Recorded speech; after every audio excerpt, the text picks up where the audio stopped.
বন্ধুরা, আমি আজকে কি রান্না করছি দেখাবো। এই যে এটা কি মাছ, এই যে এই মাছটা কালিয়া করব, ঠিক আছে। আজকে রুই মাছের কালিয়া।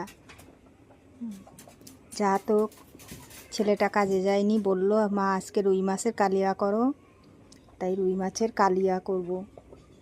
এই যে মাছটা আছে, আর এটা হলো উচ্ছে আলু ভাজা করব, আর মাছের কালিয়াই করব, আর কিছু করব না। তা মোটামুটি মশলা সব, ধনের পাতা মশলা সব রেডি আছে। এই যে মাছের পিসগুলো, ঠিক আছে। টাটা, বাই বাই, সবাই ভালো থাকবে। শুভ দুপুরের ভালোবাসা রইল।